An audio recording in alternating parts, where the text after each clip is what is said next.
Hello guys and welcome back to our channel. जैसे कि मैंने आपको बोला था कि हम एनआईएस के नोट्स के साथ साथ कुछ ओन नोट्स जो है मेरे उनको भी डिस्कस करेंगे डीएसएसबी की पर्पज़ से।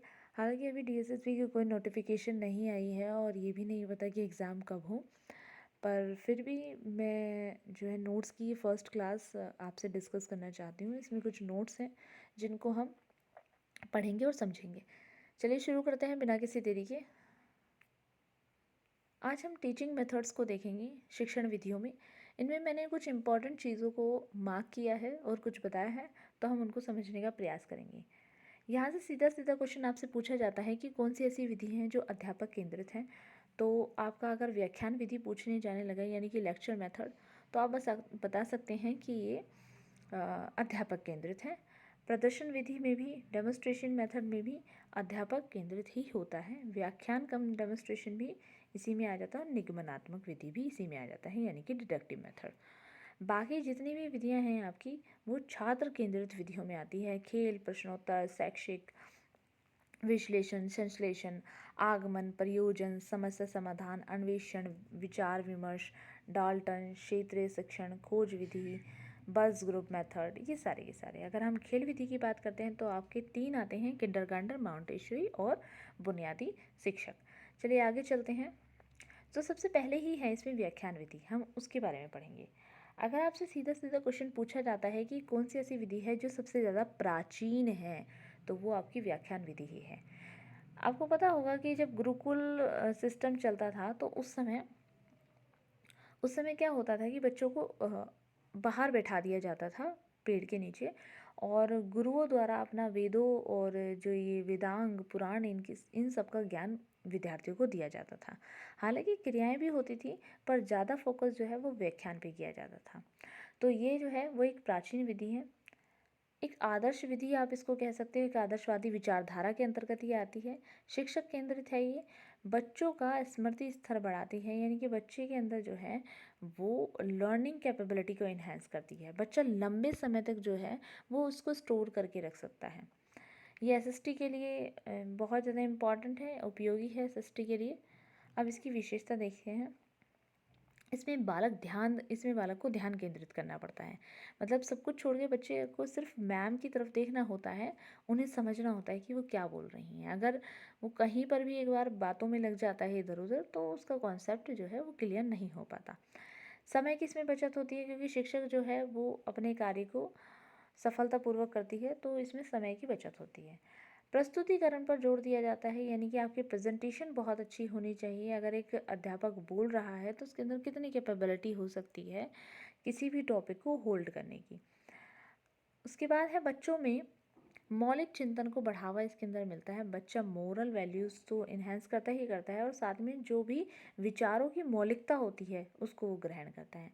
अन्य विषयों के साथ सह संबंध स्थापित करता है, यानी बच्चा जो है वो कहीं ना कहीं कॉरिलेट करता है चीज़ों को, मितव्ययी होता है ये। चलिए हानि की तरफ चलते हैं। तो हानि इसमें देखेंगे, यह विधि उच्च कक्षाओं के लिए उपयोगी है परंतु प्राथमिकता के लिए नहीं। लेक्चर मेथड है, आप प्राथमिक में बच्चों को देंगे तो आधे सो रहे होंगे और आधे किसी और कार्य में लग रहे होंगे, तो इसलिए उच्च कक्षाओं में ये उपयोगी है। यह अध्यापक केंद्रित है, बाल केंद्रित नहीं। यह विधि जो है वो अमनोवैज्ञानिक है। केवल कुशल और योग्य जो अध्यापक ही इस विधि का प्रयोग कर सकते हैं।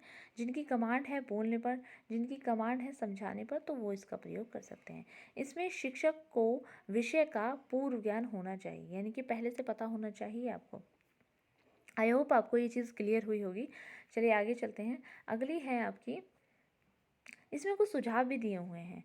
सुझाव है जैसे कि बच्चे के मानसिक स्तर का ध्यान आपको रखना चाहिए, बच्चे को बीच बीच में प्रश्न करते रहना चाहिए, और निरस्ता को हास्य व्यंग व्यंग से दूर करना चाहिए, यानी कि आपको जो है वो बोरियत फील नहीं होना चाहिए। ऐसा इस तरीके की एनवायरनमेंट आपको क्रिएट करना है। तो चलिए दूसरी विधि पर चलते हैं, प्रदर्शन विधि। ये भी छात्र अध्यापक केंद्रित है, इसको समझने का प्रयास करते हैं। देखो, सुनो और समझो पर आधारित कौन सी विधि है? बहुत इंपॉर्टेंट क्वेश्चन है। देखो, सुनो और समझो पर आधारित कौन सी विधि है? ये सीटेट में आया था आपका, तो आपको याद रखना है कि प्रदर्शन विधि ही ऐसी विधि है। बहु इंद्रिय शिक्षण किसे कहा जाता है? जिसमें आपके सारे सेंस ऑर्गन्स काम करते हैं। डेमोन्स्ट्रेशन में यानी कि प्रदर्शन में आपको किसी भी एक चीज़ का प्रदर्शन दिखाया जाता है। मान लीजिए आप चार्ट हो गया आपका, या फिर कोई भी आर्टिकल हो गया या किसी भी टीएलएम का आप यूज़ कर रहे हैं और उसके बाद आप बच्चे को समझा रहे हैं, तो उसमें बच्चा क्या कर रहा है, अपने जितने भी सेंस ऑर्गन्स हैं ना उनका यूज़ कर रहा है। बहुइंद्रिय शिक्षण विधि इसको कहा जाता है। इसमें अध्यापक बच्चे के सामने कुछ प्रयोग करता है और छात्र क्रियाशीलता के साथ उसको देखता है। छात्र अध्यापक जो हैं वो अपने बच्चों को समझाते हैं किसी न किसी के माध्यम से, और छात्र जो है वो क्रियाशीलता के साथ उसको देखता है। अब सुझाव ले लीजिए इसके। प्रदर्शन जो है वो पूर्व नियोजित होना चाहिए। आपको पता होना चाहिए कि आप कब प्रदर्शन करना चाह रहे हैं और किस तरीके से करना चाह रहे हैं, ये भी आपको पता होना चाहिए। आपके उद्देश्य स्पष्ट होने चाहिए, सरल हो, उचित विधि होनी चाहिए। बच्चों से कहें अपनी कॉपी में जो है वो नोट करते रहें उस चीज़ को, ताकि बच्चा जो है वो सक्रिय रहे कहीं ना कहीं। चार्ट मॉडल आदि का भी प्रयोग कर सकते हैं अध्यापक।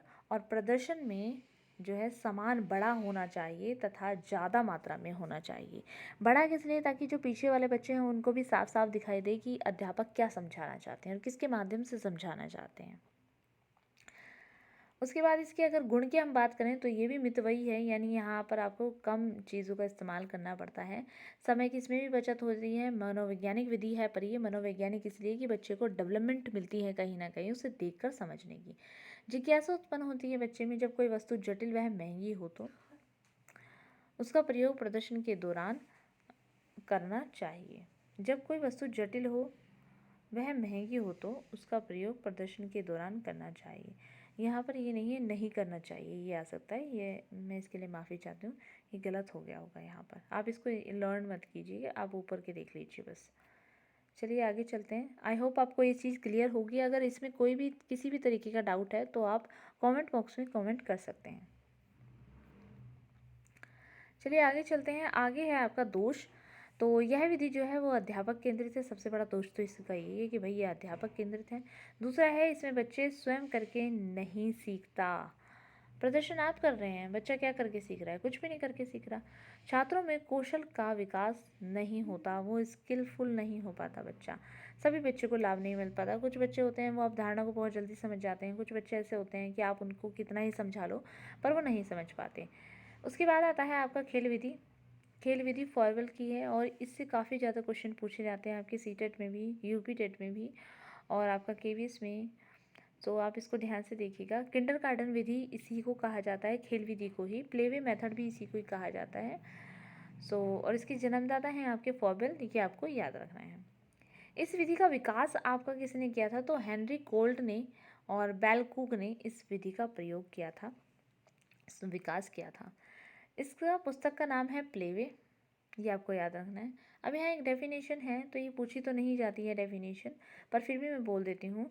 कुर्क के अनुसार जब बालक किसी कार्य को प्रेरित होकर स्वाभाविक वातावरण में बिना किसी तनाव के पूरा करता है तो उसे खेल विधि कहते हैं। ठीक है, यानी बच्चा जो है वो खुश है और अपने कार्य को अंजाम दे रहा है। उसके बाद आते हैं पाठ्य सहगामी क्रियाओं पर, यानी को करिकुलर एक्टिविटीज़। तो यहाँ पर जो है आपके नुक्कड़ नाटक हो गए, ड्राइंग पेंटिंग हो गया, सेल्फ डिसिप्लिन हो गए आपका, और स्कूल में जितने भी फंक्शन ऑर्गेनाइज होते हैं, संस्कृति आपका आ जाएगा इसमें, एनसीसी वगैरह ये सब आ जाएगा। चलिए आगे चलते हैं।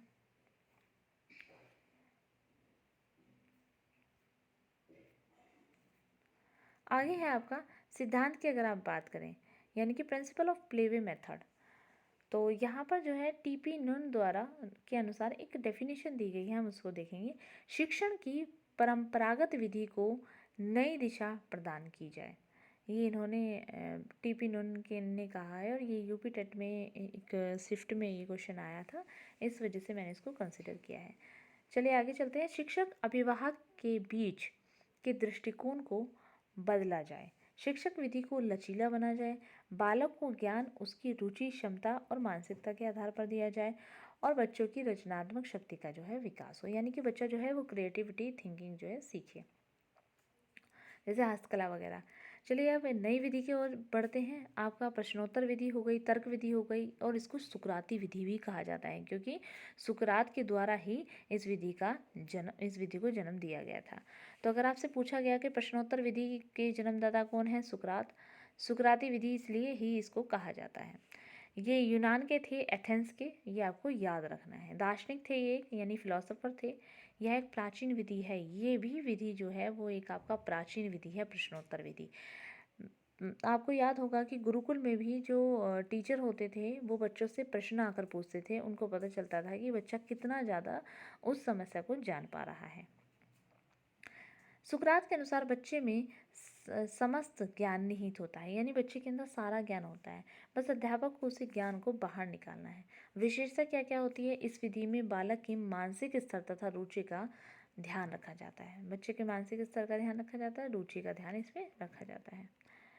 उसके अलावा इस विधि में अध्यापक जो है वो उदाहरण देकर नियम निकलवाता है। यहाँ पर सबसे पहले उदाहरण दिया जाता है, यानी आपका आगमन विधि, उदाहरण दिया जाता है और जो है नियम तक पहुँचना होता है। इसके 4 सूत्र होते हैं। सबसे पहले आप उदाहरण देंगे, फिर जो है आप अवलोकन कर रहे हैं उसका, फिर ये आप जनरलाइजेशन कर रहे हैं, नियमीकरण कर रहे हैं, उसके बाद आप उसका वेरिफिकेशन कर रहे हैं, यानी कि आप उसको परीक्षण या सत्यापन आप उसका कर रहे हैं। शिक्षण सूत्र कौन कौन से होते हैं इसके अंदर? तो ज्ञात से अज्ञात की ओर, सामान्य से विशिष्ट की ओर, स्थूल से सूक्ष्म की ओर, और ये सारे की सारी चीज़ें इसमें होती हैं। उदाहरण से आप नियम पे भी जा सकते हैं इसके अंदर।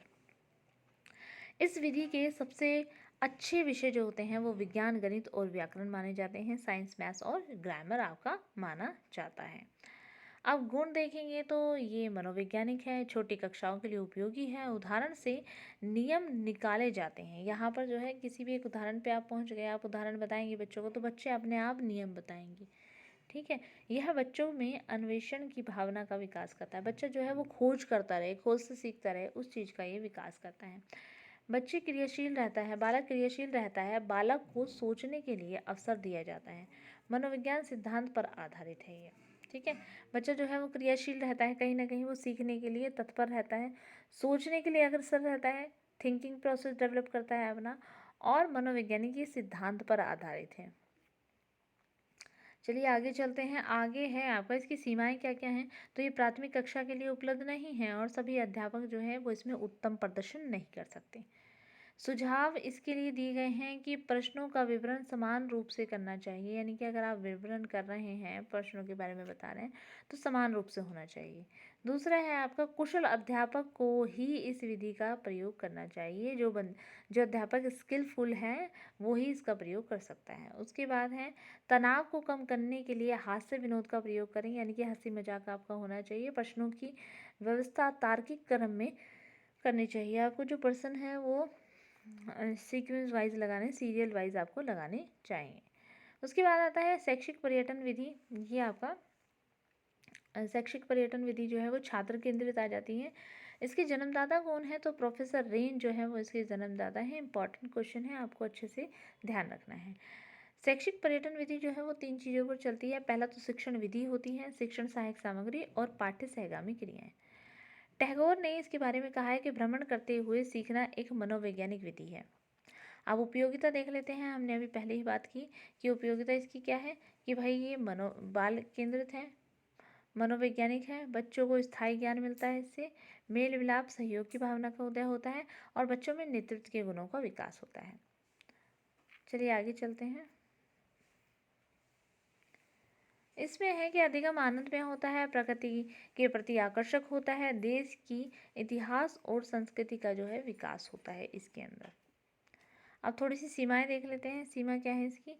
धन शक्ति समय ज़्यादा लगता है, कक्षा शिक्षण में रुकावट होती है, गरीब बच्चे के लिए समस्या होती है इसके अंदर। अगला देखते हैं विश्लेषण विधि। अब विश्लेषण विधि में है अलग करने की प्रक्रिया, यानी कि आपको ने जो भी समझा है आप उसको थोड़ा सा अलग कीजिए।